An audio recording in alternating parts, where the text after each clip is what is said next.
बच्चों, I am अर्चना चौधरी। आज से हम chapter first chemical reaction and equation class 10th में स्टार्ट करेंगे। ठीक है बच्चों, then let's start. Chapter first chemical reaction and equation. Consider the following situation of daily life and think what happens when milk is left at room temperature during summer।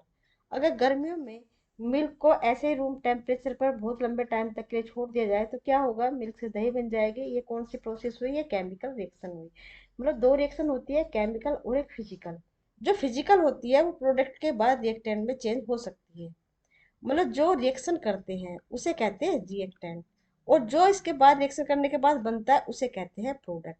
ये होता है left side reactant को रखते हैं और right side product को रखते हैं। फिजिकल प्रोसेस में जब रिएक्टेंट रिएक्ट करके प्रोडक्ट बनाता है तो ये प्रोडक्ट रिएक्टेंट में चेंज हो सकता है। ठीक है ना? मतलब ये रिवर्सिबल प्रोसेस होती है, इसे कहते हैं फिजिकल रिएक्शन। लेकिन कुछ रिएक्शन ऐसी होती हैं जो रिएक्टेंट प्रोडक्ट में चेंज होते हैं तो प्रोडक्ट दोबारा से रिएक्टेंट में चेंज नहीं होते हैं, इसे कहते हैं केमिकल। एन आयरन तवा pan nail is left expose to humid atmosphere. Humid मतलब जब आर्द्रता होती है एटमोस्फेयर में, जब वाटर की परसेंटेज ज़्यादा होती है उसे कहते हैं ह्यूमिड कंडीशन।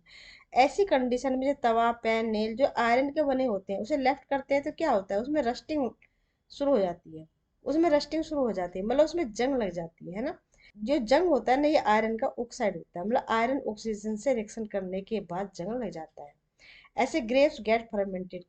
जब ग्रेप को फर्मेंट करते हैं तो अल्कोहल बन जाती है। जब खाना पकाया जाता है उसमें भी चेंज होते हैं। Food gets digest in our body. Body में जब फूड डाइजेस्ट होता है तो ग्लूकोज बनता है 6C6H12O6। जब हम रेस्पायर करते हैं, मतलब जब हम श्वसन करते हैं, तो उस ऑक्सीजन से इस C6H12O6 का ब्रेक डाउन हो जाता है ना CO2 प्लस वाटर में। मतलब CO2H2O से ग्लूकोज बना था और रेस्पिरेशन के बाद ये ग्लूकोज फिर इसी में चेंज हो जाता है। ठीक है ना? तो शुरू करते हैं chemical equation. When A magnesium ribbon is burn in oxygen. Magnesium को रिप्रेजेंट करते हैं ऐसे Mg से, और ऑक्सीजन। तो क्या होता है? It get convert to magnesium oxide. ये कन्वर्ट हो जाती है मैग्नीशियम ऑक्साइड से। This description of a chemical reaction in a sentence form A quite long. मतलब अगर इसे हम सेंटेंस के रूप में हम डिस्क्राइब करें तो ये बहुत लंबा हो जाएगा, पूरा लिखना पड़ेगा, है ना। It can be written in a shorter form. मतलब मैग्नीशियम प्लस ऑक्सीजन बन गया magnesium oxide. The simplest way to do this is to write it in form of a word equation. ये वर्ड इक्वेशन हो गया। Magnesium लिखा word में, फिर oxygen लिखा, फिर मैग्नीशियम ऑक्साइड, बीच में लगाया प्लस। मतलब मैग्नीशियम ने रिएक्ट किया ऑक्सीजन से, और ये एरो इंडिकेट करता है डायरेक्शन को। ठीक है, मैग्नीशियम ऑक्साइड बना, ये है प्रोडक्ट। ठीक है, ये रिएक्टेंट और ये product. The word equation for the above reaction would be magnesium oxide magnesium oxide.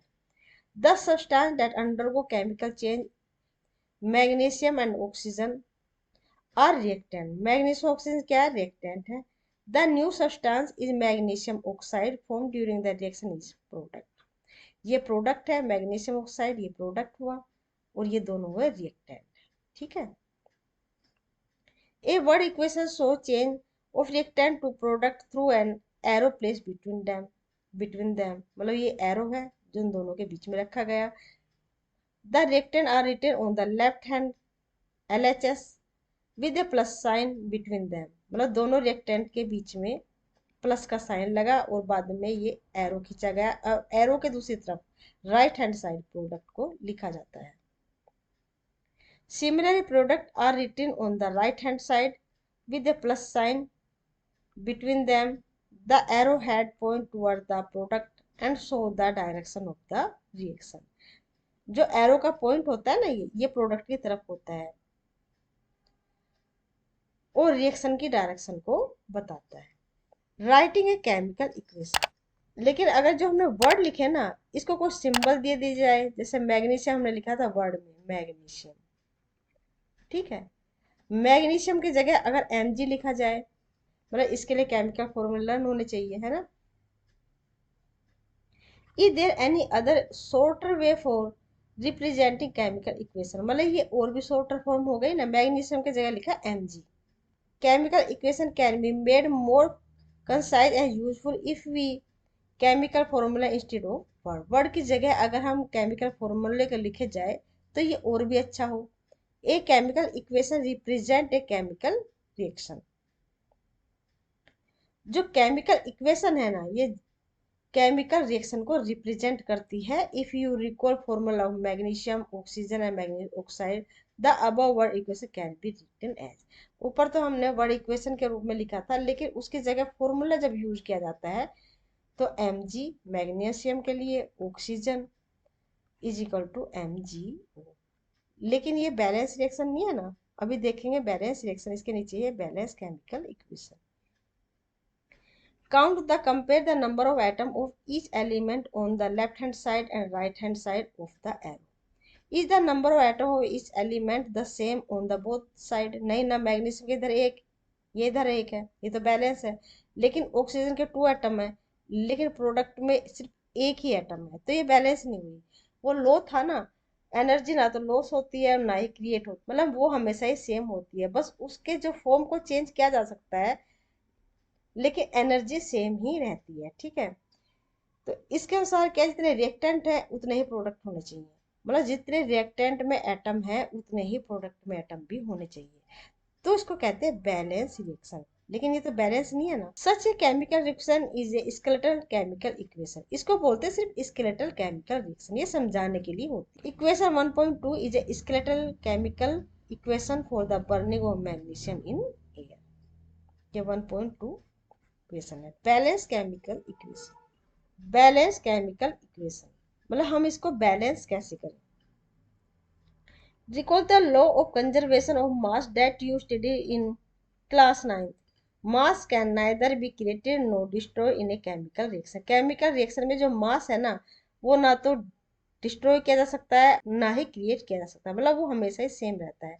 That is the total mass of element present in the product of a chemical reaction has to be equal to the total mass of the element present in the reactor. मतलब जो product में उसके atom है ना, उतने ही atom उसके reactant में भी होने चाहिए, मतलब जितने रिएक्टेंट में है उतने ही प्रोडक्ट में भी होने चाहिए, मतलब सेम रहना चाहिए।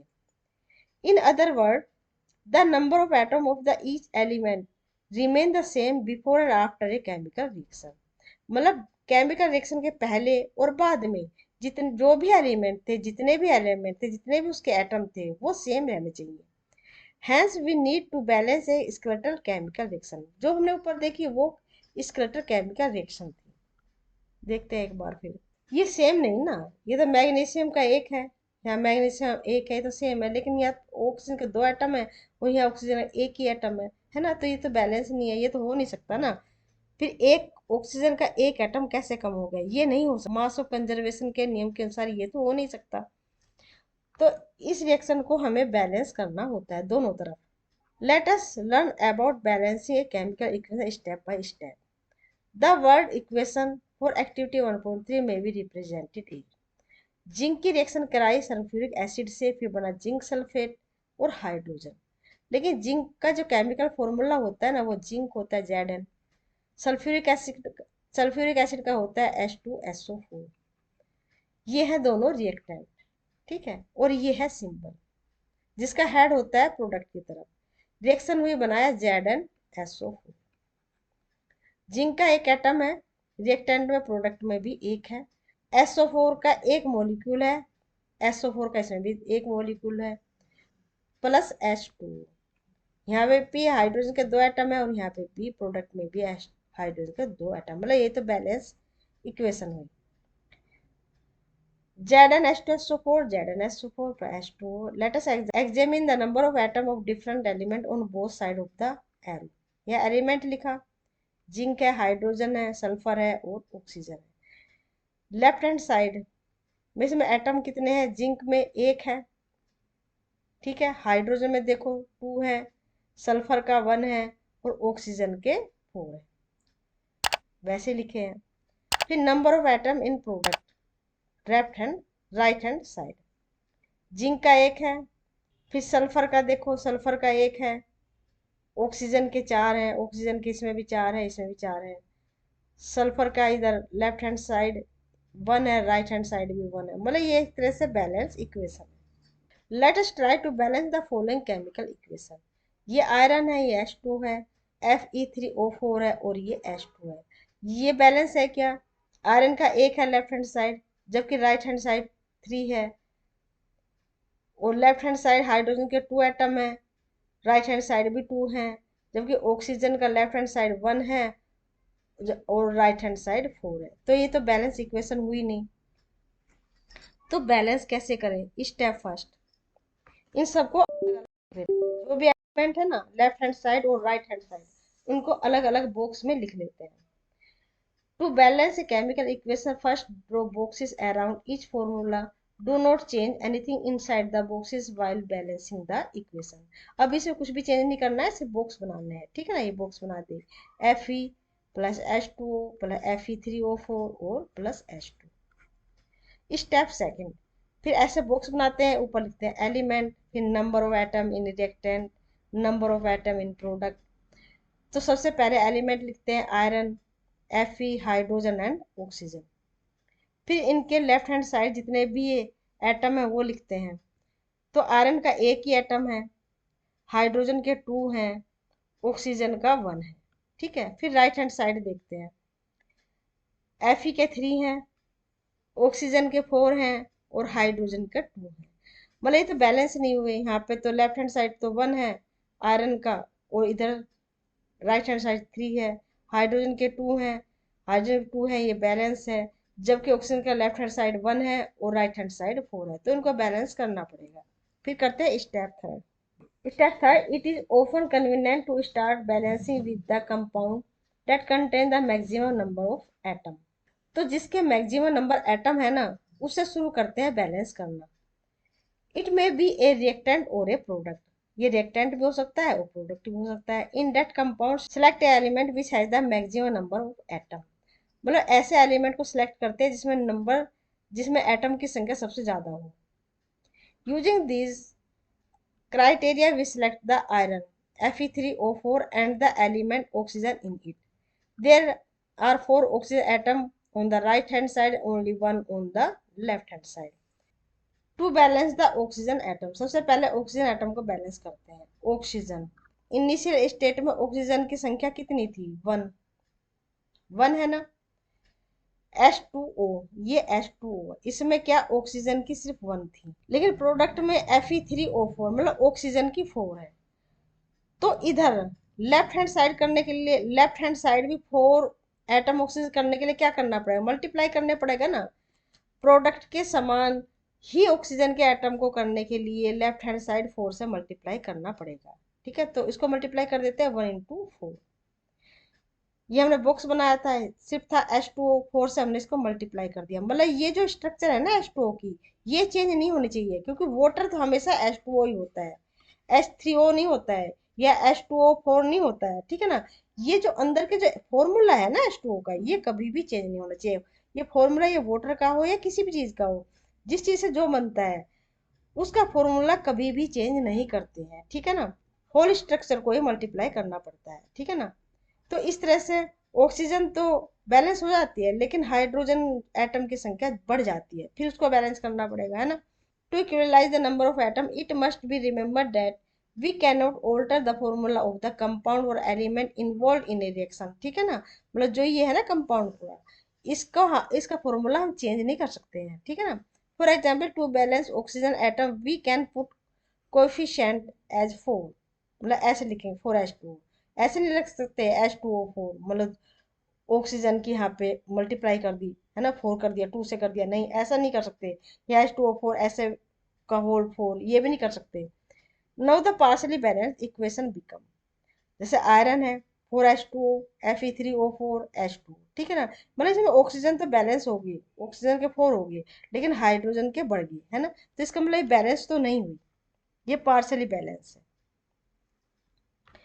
फिर step four, iron hydrogen atom are still not balanced. Pick any of these elements to proceed further. Let us balance hydrogen atom in the partially balanced equation. अब जो हाइड्रोजन है लेते हैं, जो लेफ्ट हैंड साइड तो 8 हो गए ना, लेकिन राइट हैंड साइड कितने हैं, 2 हैं। तो इन्हें भी हमें 8 ही करना पड़ेगा, मतलब प्रोडक्ट में भी 8 ही करना पड़ेगा। तो कैसे करेंगे, 4 को 2 से मल्टीप्लाई करेंगे, है ना। तो ये हो जाएगा 4 टू जा 8, ये भी हो जाएगा, ठीक है ना। द इक्वेशन वुड बी ऐसे, Fe4H2O, Fe3O4 और 4H2, क्योंकि हमें हाइड्रोजन को बैलेंस करना है, 4H2 पार्शली बैलेंस इक्वेशन। फिर step 4, examine the above equation and pick up the third element which is not balanced. You find that only one element is left to be balanced, that is iron. मतलब iron अभी balance नहीं हुआ है, ठीक है, क्योंकि equation क्या है, Fe plus H2 Fe3O4 plus H2। अब देखो ये तो बैलेंस हो गया क्योंकि 2 से मल्टीप्लाई कर दिया, क्योंकि 4 से मल्टीप्लाई कर दिया, तो 4 ऑक्सीजन के हो गए। लेकिन जो आयरन है ये तो अभी बैलेंस नहीं हुआ ना, इसमें Fe का तो एक ही एटम है, जबकि राइट हैंड साइड प्रोडक्ट में 3 एटम है। तो इसको भी बैलेंस करना होगा, कैसे करेंगे, Fe को 3 से मल्टीप्लाई कर देंगे, तो ये क्या आ जाएगा Fe3। हाइड्रोजन भी बैलेंस कर लिया 4 से मल्टीप्लाई करके, क्योंकि 4 टू जा 8 हो गए ना हाइड्रोजन के एटम लेफ्ट हैंड साइड, तो 4 से मल्टीप्लाई करेंगे तो 4 टू जा 8, मतलब हाइड्रोजन भी बैलेंस हो गई। बची थी आयरन, आयरन को बैलेंस किया, 3 से मल्टीप्लाई कर दिया Fe को। तो एटम ऑफ आयरन लिखा इनिशियली 1 है, ठीक है, लेकिन प्रोडक्ट में 3 है। 3 करने के लिए क्या करेंगे, लेफ्ट हैंड साइड भी 3 से मल्टीप्लाई कर देंगे। To equalise iron we take 3 atom of iron on the left hand side, तो 3 से मल्टीप्लाई कर दिया, तो इधर भी Fe3 एटम हो गए और इधर भी 3 हो गए। Finally to check the correctness of a balance equation we count atom of each element on both side of equation. तो ये एक बैलेंस रिएक्शन है, कैसे, 3Fe ये लेफ्ट हैंड साइड है और ये राइट हैंड साइड है। लेफ्ट हैंड साइड आयरन के 3 एटम है, इधर भी 3 एटम है, Fe3 एटम है। हाइड्रोजन के 8 है, 4 टू जा 8, राइट हैंड साइड भी 8 है, 4 टू जा 8। लेफ्ट हैंड साइड ऑक्सीजन के 4 हैं और राइट हैंड साइड भी 4 है, इसका मतलब ये एक बैलेंस इक्वेशन है, ठीक है। The number of atom of element on both side of equation 1 and 1.9 are equal. This equation is now balanced. This method of balancing chemical equation is called hit and trial method, as we make trial to balance. मतलब ऐसी इस तरह से जब हम equation balance करते हैं तो उसको कहते हैं hit and trial. The equation by using the smallest whole number coefficient. Step 7, writing symbol of physical state. मतलब हम फिजिकल स्टेट के सिंबल भी यूज कर सकते हैं, जैसे लिक्विड के लिए L करते हैं, गैस के लिए G करते हैं और सॉलिड के लिए S करते हैं। Carefully examine the above balance. Does this equation tell us anything about the physical state of each reactant और प्रोडक्ट। मतलब जो हमने ऊपर इक्वेशन लिखी थी अभी, उससे पता नहीं चलता है कि इसमें कौन सा सॉलिड है, लिक्विड है या गैस है। No information has given in this equation about their physical state. To make a chemical equation more informative, the physical state of the reactant and product are mentioned along with their chemical formula. Chemical formula के साथ इसके physical state को भी हम mention कर सकते हैं, जैसे आयरन S क्या मतलब सॉलिड है, H2O वाटर, Fe3O4 सॉलिड है और 4H2O गैस है, G for gas. The gases, liquid, aqueous and solid state of the reactant and product are represented by the notation G gas, L liquid या aqueous and S solid respectively. The word aqueous is written if the reactant or product is represented as a solution in water. अगर solution के रूप में है ना तो उसको लिखते हैं aqueous. The balance equation 1.4 becomes, ऐसे लिख सकते हैं, iron S H2O Fe3O4 solid 4H2O gas. Note that the symbol G is used for H2O to indicate that in this reaction water is used in form of steam. H2O G, यहाँ पे H2O को G लिखा, H2O को G लिखा, G मतलब gas, gas मतलब ये इसकी स्टीम फॉर्म, स्टीम मतलब भाप के रूप में है। Usually physical state are not include in a chemical equation unless it is necessary to specify, मतलब जब तक जरूरी ना हो फिजिकल स्टेट को केमिकल रिएक्शन में नहीं लिखते हैं।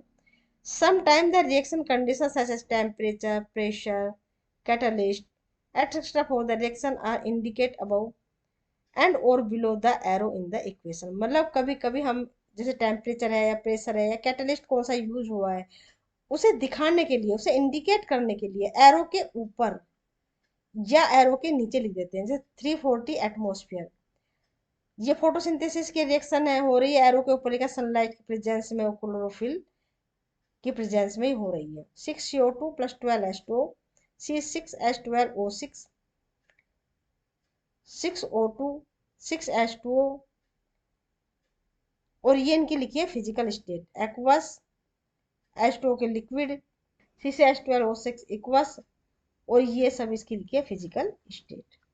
तो इस तरह से हमने आज के इक्वेशन में कुछ केमिकल इक्वेशन देखी, किस तरह से केमिकल इक्वेशन लिखते हैं, इक्वेशन को बैलेंस कैसे करते हैं। इसका एग्जाम्पल हमने लिया FeH2O is equal to Fe3O4 plus H2। ठीक है बच्चों, उम्मीद करती हूँ कि आपको ये लेक्चर समझ में आया होगा। अगर आपको ये लेक्चर समझ में आया है तो इसे लाइक शेयर सब्सक्राइब करना ना भूलें। मिलते हैं नेक्स्ट लेक्चर में। Till then bye, be happy, take care.